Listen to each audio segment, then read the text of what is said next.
যে এই যে এই এলাকার এই কয়েকদিন আগে যে বন্যা হলো অতিবৃষ্টির কারণে, এই বন্যায় বহু মানুষের ঘর বাড়ি নষ্ট হয়ে গিয়েছিল।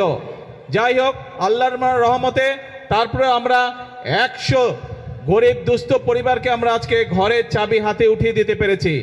এছাড়াও আপনাদের সামনেই আপনারা দেখলেন আরো অনেকগুলো দুস্থ মানুষের কাছে তাদেরকে সহযোগিতার জন্য সরকারের পক্ষ থেকে আমরা আর্থিক সহায়তা তাদেরকে করেছি। কিছু দুস্থ মহিলাকে আমরা চাল দিয়েও সহযোগিতা করেছি। প্রিয় ভাই বোনেরা, আপনাদেরকে এই কথাগুলো বলার কারণ হচ্ছে যে এই যে বর্তমান সরকার, এই সরকারকে আপনারা নির্বাচিত করেছেন, এই বাংলাদেশের মানুষ এই সরকারকে নির্বাচিত করেছে।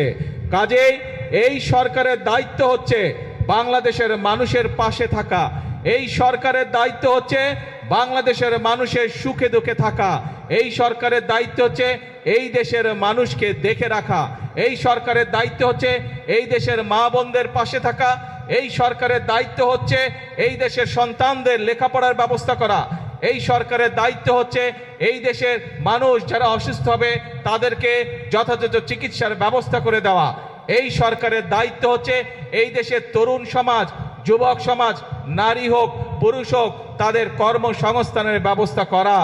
প্রিয় ভাই বোনেরা, এই জন্যই আপনারা দেখেছেন নির্বাচনের সময় আমরা বলেছিলাম যে বিএনপি যদি আল্লাহর রহমতে বাংলাদেশের মানুষের ভোটে সরকার গঠনে সক্ষম হয় তাহলে আমরা মূল কয়েকটি কাজে হাত দেব।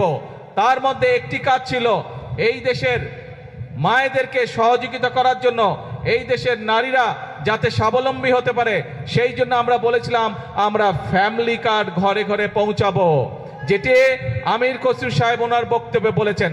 আপনারা দেখেছেন যে সরকার গঠনের 1 মাসের মধ্যে আমরা সেই ফ্যামিলি কার্ডের পাইলট প্রজেক্টের কাজে হাত দিয়েছিলাম এবং ইনশাআল্লাহ আল্লাহর রহমতে পাইলট প্রজেক্টের কাজ শেষ হয়ে গিয়েছে। এই মাসের 16 তারিখ থেকে আমরা এই ফ্যামিলি কার্ডের কাজ শুরু করছি এবং ইনশাআল্লাহ সমগ্র বাংলাদেশে এই বছর 26-27 অর্থ বছরে আমরা প্রায় 41 লক্ষ পরিবারের মায়ের হাতে আমরা এই ফ্যামিলি কার্ড ইনশাআল্লাহ তুলে দিব এবং ইনশাআল্লাহ আপনাদেরও এই এলাকায়, এই অঞ্চলে, এই উপজেলার মধ্যে ইনশাআল্লাহ 10 থেকে 12 হাজার পরিবারের হাতে আমরা ফ্যামিলি কার্ড এই আগামী অর্থ বছরের মধ্যে তুলে দিব এবং আগামী 4 বছর ধরে এটি চলবে। আরো অনেক মা বোনেরা এই ফ্যামিলি কার্ডের আওতায় আসবেন। কেন আমরা ফ্যামিলি কার্ড দিয়েছিলাম? আমাদের ফ্যামিলি কার্ড দেওয়ার উদ্দেশ্য ছিল, লক্ষ্য ছিল যাতে ভাইদের পাশাপাশি যাতে বোনেরাও সংসারের হাল ধরতে পারে, একটি স্বাবলম্বী পরিবার গড়ে তুলতে পারে, সন্তানদের লেখাপড়া দেখতে পারে, সন্তানদের স্বাস্থ্য সেবা যাতে দিতে পারে মায়েরা, সেই জন্য মাদের হাতকে শক্তিশালী করার জন্য আমরা এই ফ্যামিলি কার্ডের ব্যবস্থা করেছি।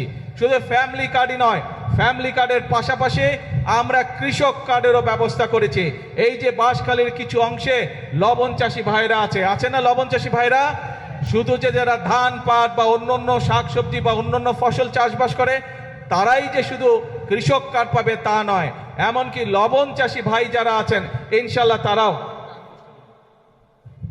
এমনকি লবণ চাষি ভাই যারা আছে তাদেরকেও ইনশাআল্লাহ আমরা ফ্যামিলি কার্ড তাদের হাতে পৌঁছে দিব।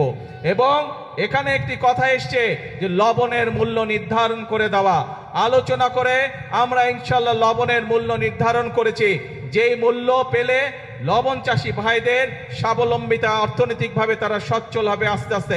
ইনশাআল্লাহ আগামী কিছুদিনের মধ্যে আমরা সেই দামটি আমরা সকলকে জানিয়ে দেব, যার ফলে লবণ চাষি ভাইদেরকে আর আগের মতন কষ্ট পোহাতে হবে না।